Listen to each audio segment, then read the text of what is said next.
एक बार की बात है, माता पार्वती भगवान शिव के साथ बैठी हुई थी। तब माता पार्वती ने भगवान शिव से कहा कि क्यों ना हम धरती का भ्रमण करें।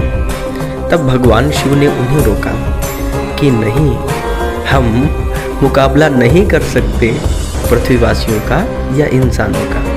लेकिन माता की जिद के आगे या पार्वती माता की जिद के आगे भगवान शिव खुद को नहीं रोक पाए और उन्होंने खुद का वेश बदला। वे एक सामान्य नर के रूप में तथा माता पार्वती एक सामान्य महिला के रूप में, और भगवान शिव का जो नंदी बैल था उसको गधे के रूप में परिवर्तित कर धरती में एक जगह पर पहुँचे। और भगवान शिव ने कहा कि देखो, ये दुनिया वालों की सोच हम नहीं बदल सकते। ये दुनिया देखना आपको जीने नहीं देगी। तरह तरह के लोग तरह तरह की बातें करेंगे। लेकिन माता पार्वती ने कहा कि नहीं, ऐसा थोड़ी होता है।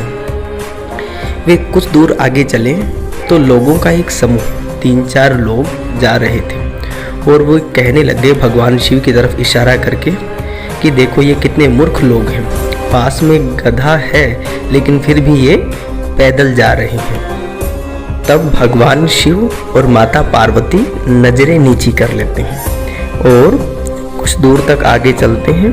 फिर वे दोनों गधे के ऊपर बैठ जाते हैं और वो थोड़ी दूर ही चले होंगे कि रास्ते में 3-4 व्यक्तियों का समूह आया और वे इनकी तरफ देखकर कहने लगे कि देखो देखो, कितने निर्दयी लोग हैं ये। एक बेचारे जानवर पर दोनों मुष्टंडे या दोनों व्यक्ति बैठे हुए हैं। तब माता पार्वती को और भगवान शिव को बड़ी लज्जा हुई। वे दोनों उतर गए और कुछ दूरी पर आगे चलते हैं। तब आगे फिर व्यक्तियों का समूह मिलता है। वे कहते हैं कि देखो कि गधा पास में है, व्यक्ति चल रहा है, लेकिन ऐसा नहीं कि ये महिला को उस गधे के ऊपर बिठा दे। उसको बेचारी को तंग कर रहा है कि उसको बेचारी को पैदल चला रहा है।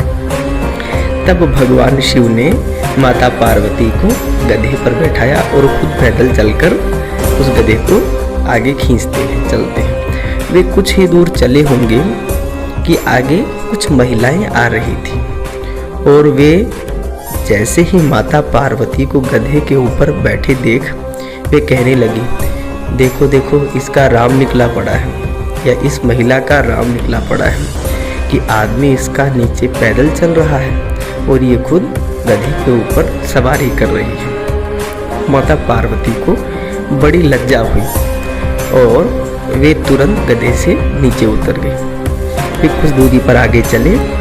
फिर भगवान शिव ने माता पार्वती को कहा कि मैंने आपको समझाया था ना कि जैसे या जितने लोग होते हैं उतने ही इनकी बातें होती हैं। तो इनकी बातों को कभी भी हमें गौर नहीं करना चाहिए। धन्यवाद। शायद आपको ये कहानी अच्छी लगी हो। ये कहानी सिखाती है कि हमें व्यक्तियों की परवाह नहीं करनी चाहिए। हम जिस काम में लगे हुए हैं हमको वो काम करना चाहिए। धन्यवाद।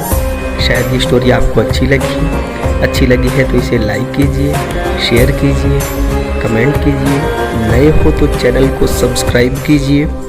धन्यवाद। आपने मुझे प्रेमपूर्वक सुना।